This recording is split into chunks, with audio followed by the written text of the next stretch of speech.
ಸುರಪುರದ ಗೌತಮ್ ಬುದ್ಧ ಚೌಕ್ನಲ್ಲಿ ಪ್ರಥಮ ಬಾರಿಗೆ ಸಾಮ್ರಾಟ್ ಅಶೋಕ್ ಅವರ ಜಯಂತಿಯನ್ನ ಆಚರಿಸಲಾಯಿತು.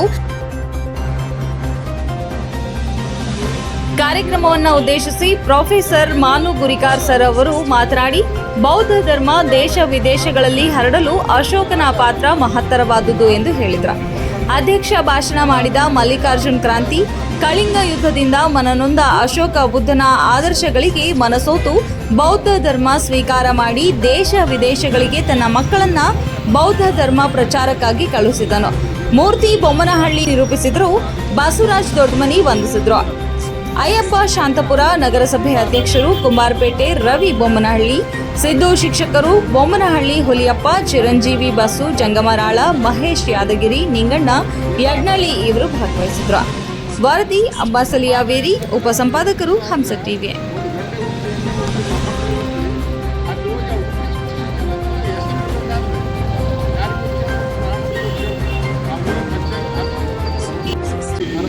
ಸ್ವೀಕಾರ ಮಾಡಿ ಅಂದರೆ ಅಲ್ಲಿ ಆವಾಗ ಜಾತಿಗಳು ಇರಲಿಲ್ಲ. ಅಶೋಕನ ಕಾಲದಲ್ಲಿ, ಬುದ್ಧನ ಕಾಲದಲ್ಲಿ ಜಾತಿಯಿಂದ ಯಾರನ್ನು ಗುರುತಿಸಲಿಲ್ಲ.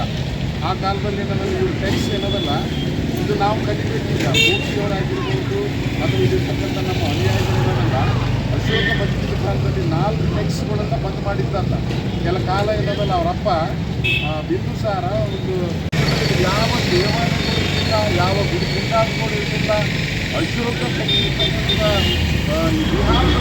ಗುರುಗಳಾಗಿ ಪರಿವರ್ತನೆಯಾಗಿ ಆ ಮುಖ್ಯದಲ್ಲಿ ಯಾವ ಒಂದು ಕಲ್ಲಿನ ಕಲ್ಲಿಗೆ ಯಾವ ಒಂದು ಮಂದಿರಗಳು ಕಟ್ಟಿರಲಿಲ್ಲ. ಮಂದಿರಗಳ ಕಲ್ಪನೆಗಳು ಇರಲಿಲ್ಲ. ಬರೀ ವಿಹಾರಗಳು ಅಂದರೆ ದಾರಿ ಹೋಗೋದೇನದಲ್ಲ ವಿಹಾರಗಳಾಗಿ ಸುಮಾರು 78,000 ಸಂಖ್ಯೆ ಅಂಶಗಳು ಹೇಳ್ತಾರೆ. ಆದರೆ ಅವ್ರೇನದಲ್ಲ, ಈ ಧರ್ಮಕ್ಕಾಗಿ ನನ್ನ ಇಡೀ ಜೀವನವನ್ನೇ ನನ್ನ ಮಕ್ಕಳನ್ನೇನದಲ್ಲ, ಈ ಮಹೇಂದ್ರ ಅಂತಕ್ಕಂಥ ಮಗನ್ನ, ಆಮೇಲೆ ಸಂಗೀತಕ್ಕಂಥ ಮಗಳನ್ನು ಎಲ್ಲಿಗೆ ಅಂದ್ರೆ ಇದು ಶ್ರೀಲಂಕಾಕ್ಕೆ, ಅಂದರೆ ಈ ದೇಶದಿಂದ ಏನದಲ್ಲ ಬೇರೆ ದೇಶಗಳಿಗೆ ನೆರೆಯ ಚೀನಾದಲ್ಲಿ ಕೂಡ ಬೌದ್ಧ ಧರ್ಮೀಯರು ಬಹಳಷ್ಟು ಜನ ಸಿಗ್ತಾರೆ ಇವತ್ತಿಗೂ ಕೂಡ.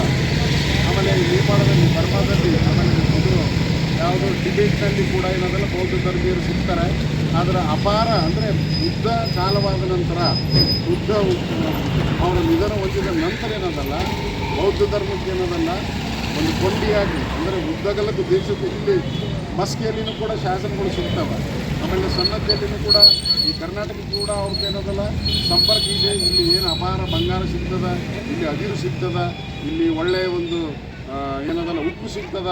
ನನಗೆ ಬೇಕು ಅಂತ ತಿಳ್ಕೊಂಡು ಇಲ್ಲಿನೂ ಕೂಡ ಏನದಲ್ಲ ಇಲ್ಲಿ ನಡೆದಾಡಿದ ಒಂದು ಜಾಗಗಳದಾವ. ಅಲ್ಲಿ ನೋಡಿದ ದೇವನಾಮ ಪ್ರಿಯ ಅಂತಂದ್ರೆ ಅದ್ರದ್ದು ಅಂಕಿತ ನಾಮ ಎಲ್ಲಾದರೂ ಶಿಲಾಶಾಸನಗಳು ಸಿಗ್ತವೆ ಈ ದೇಶದಲ್ಲಿ ಎಲ್ಲಿ ಅಂತ ಹೇಳಿದರೆ ಅದು ಬುದ್ಧನ ಶಿಲಾಶಾಸನಗಳು ಸಿಗ್ತವೆ ಹೊರತು ಬೇರೆ ಯಾವುದಿಲ್ಲ. ಅಫ್ಘಾನಿಸ್ತಾನದಲ್ಲಿಯೂ ಕೂಡ ಅದು ಮೊದಲ ಇದು ಎಲ್ಲಿ ನಮ್ಮ ಭಾರತ ಖಂಡದಲ್ಲಿ ಅಫ್ಘಾನಿಸ್ತಾನ ಇಲ್ಲೇ ಇತ್ತು, ಪಾಕಿಸ್ತಾನ ಇಲ್ಲೇ ಇತ್ತು, ಎಲ್ಲ ಅಖಂಡ ಏನದನ್ನು ಮ್ಯಾನ್ಮಾರ್ನು ಕೂಡ ಇಲ್ಲೇ